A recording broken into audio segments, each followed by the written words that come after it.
இது எனக்கு ரொம்ப கிளியரா ஞாபகம் இருக்கு.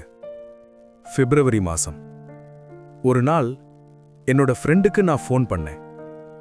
அப்போதான் அந்த வாய்ஸ் ஃபர்ஸ்ட் டைம் கேட்டேன். யாருன்னு கேட்டதுக்கு அவ இன்ட்ரோ கொடுத்தாங்க. பேரை சொன்னாங்க, கோகிலா. அப்போ தெரியல இந்த பேரு என்னோட லைஃப்ல இம்பார்ட்டண்டா ஆகும்னு. நாங்க பேச ஸ்டார்ட் பண்ணோம். 1 ஹவருக்கு மேல பேசணும். அந்த டைம்ல வாட்ஸ்அப் இல்ல, SMS தான், அன்லிமிட்டெட். என்னோட ஃப்ரெண்டுக்கு ரொம்ப இரிட்டேஷன்.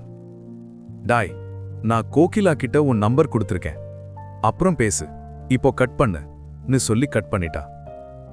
கொஞ்ச நேரத்துல திரும்ப கால் வந்துச்சு, கோகிலா கிட்ட இருந்து. 2 பேரும் ரொம்ப நேரம் பேசணும். என்ன பேசணும்னு இன்னைக்கு ஞாபகம் இல்ல. ஆனா ஒன்னு மட்டும் தெரியும், கால் கட்டான அப்புறம் எங்களோட கான்வர்சேஷன் முடியல. அந்த காலோட முடிவில் ஒரு ஃப்ரெண்ட்ஷிப் ஸ்டார்ட் ஆயிடுச்சு.